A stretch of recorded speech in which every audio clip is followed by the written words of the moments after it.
سلام الله عليكم ورحمة الله وبركاته. مساكم الله بالعافية.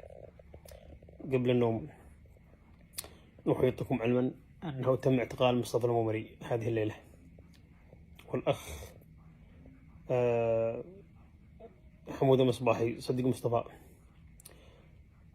تم اعتقالهم. أتوا بباص ومدرعة وأخذوهم من الحارة وسحب لهم سحبلة. قد حاولوا تكميم أفواه الكثير من الأنظمة التي سبقتهم ومن الإمبراطوريات ومن الممالك ومن الحكومات، فلم يستطيعوا. ومع هذا زالوا هذا كلهم راحوا. والله الذي لا إله إلا هو، لو أنتم تعلمون حق العلم أنكم نزهاء وأنكم لستم لصوص، والله ما سجنتوهم. لأنه كلمة الحق ما تهز إلا السارق واللص.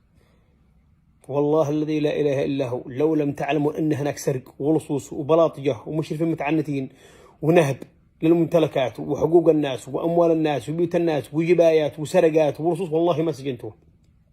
الرجال طلع تكلم أمس وقال لكم بالحرف المليان بالفم المليان تعالوا واستدعوني إن لم أعطيكم أدلة وبراهين وإثباتات وكشوفات وأدلة دامقة على أن هناك سرق وأن هناك سرق وأن هناك لصوص وأن هناك متهبسين وأن هناك بلاطجة، أعدموني في ميدان التحرير. لماذا لم تستدعوا الناس؟ لماذا لم تقبلوا الرجل بأن ينشر؟ هو نشر هذا الكلام وقال لكم إثباتات وأدلة، إن لم يصح هذا الخبر مستعد أسجنوني وسحبوا بسحبله. قبل أن ينشرها اعتقلتوا الرجال. أفهموا، الرجال بينتقلكم وهو وسط صنعاء. لو الرجل مرتزق ولا عمل كما أشير إليه هو ولا أحمد حجر ولا غيرهم، والله أنه خريم البلاد.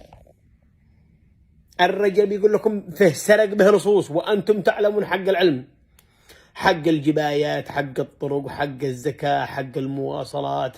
بتبزون من صاحب البسطة زلط، بتبزون من صاحب الدكان زلط، بتبزون من صاحب السوبر ماركت زلط، بتبزون من الصراف زلط، بتبزون من الأسواق، بتبزون حتى على السيارات. قسما بالله انكم بتشلوا حتى على السيارة دي بتوقف في عصر ولا في العشاش، بيجي هو مرة يخزن ولا هو صاحب يخزن وشليتوه 300 400 500 قرش على حسب هذا، وديتوا ورقة وسند. حقش هذا كله،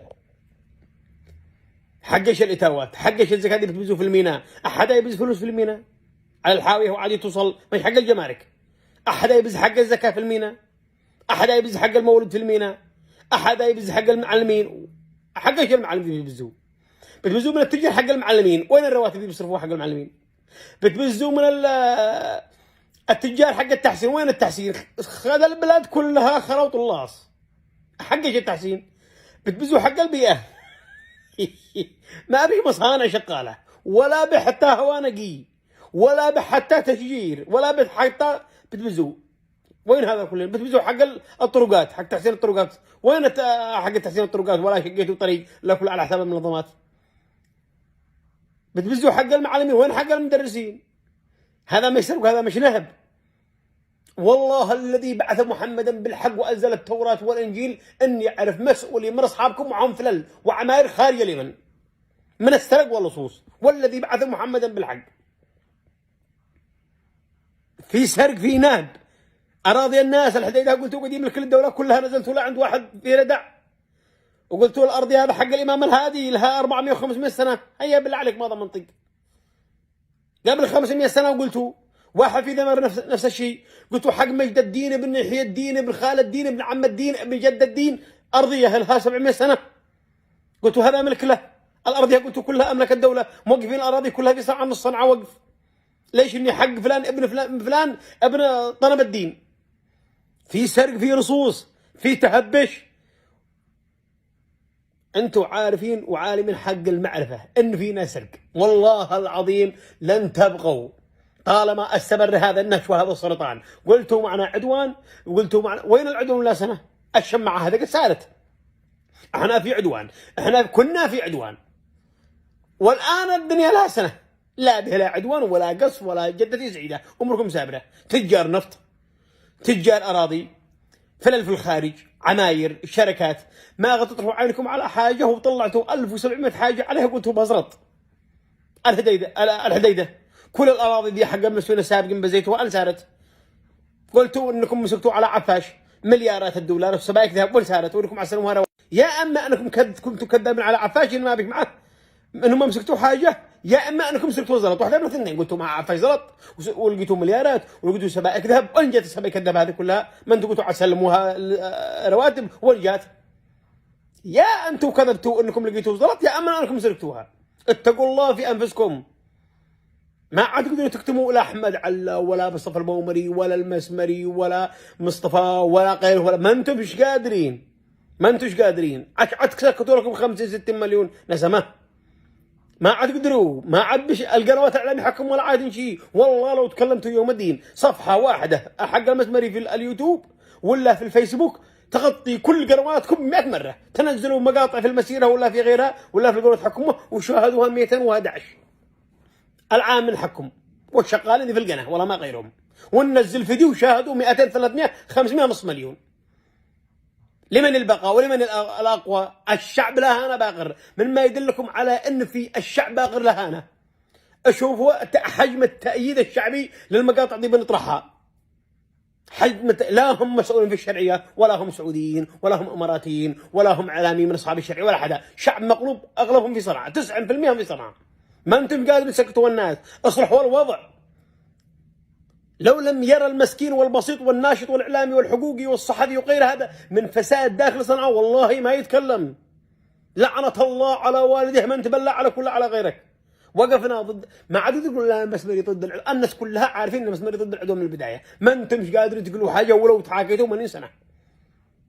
ما انتم قادرين تعملوا حتى ولا طلعوا على المسمري شيء. قولوا على العدوان. بيت اقول لك في فساد، ما انا بيت اقول لك تعال ادخل يا سعودي قصدي ولا الامارات حاصري. بيت اقول لك في فساد داخل. وين اللي الرقابه والمحاسبه؟ وين القضاء؟ سرقوا نهب. نقول لكم في سرقوا نهب. مصطفى سيخرج شامخا انفه واحمد حجر وغيره والمصباحي وغيره. في سرق، في نهب. نعم في سرق، في نهب في صنعاء. اشهد لله الى ان يحاسبني الله اني تلقيت اليوم اتصالات من تجار ما يعين به الله جبار السماوات والارض بيبكوا بكاء. عصب الاقتصاد من هؤلاء التجار، هؤلاء البسطاء المساكين. حيخرجوا بعدين من الجدتك حق الاتاوات، من الجدتك بعدين حق التحسين وحق جدتي بتفزها وحق الموجود كل حاجه. من هذا كله؟ من يدفع لك؟ من أو مفكر الان انكم ماسكين ولا نجمعكم شويه جيش ولا نقبل تعرض لكم عروض انقد الدنيا در وبر. صار هتلر وكان يطعفر الدنيا طعفره. كان يحرك 400 طائره في ليله. صار ستالين. صارت الامبراطوريه هذه كلها افلت. يعني نجوم الامبراطوريه الدول العظمى ايش انت مقارنه بذي كانوا في الثلاثينات والعشرينات؟ ايش انت مقارنه بالدول دي كانت في الحرب العالميه الاولى قبل 100 سنه. كانوا يحركون بالملايين. دخل الجيش الالماني لا اجتاح موسكو بمليون جندي. وايش انت مقارنه بهم؟ راحوا كلهم راحت جيوشهم. شو هو الدول الاوروبيه الان الحضاريه هذه بتحكم بالعدل وبالانصاف. هم والله ما بيطبقوا الاسلام اشهد لله الا ما عاد ناقصهم الا الشهاده. وانتم بتطبقوا اليهوذا ما عاد ناقص الا الدنانير. هيا بالله عليكم مصطفى يقول لكم معي ادله ومعي براهين في سرق في نهب يمسكوا الرجال على اشد على انكم سرق وعلى انكم لصوص. سنسجل فيديو واثنين وثلاثه واربعه لن تسكتوا احد.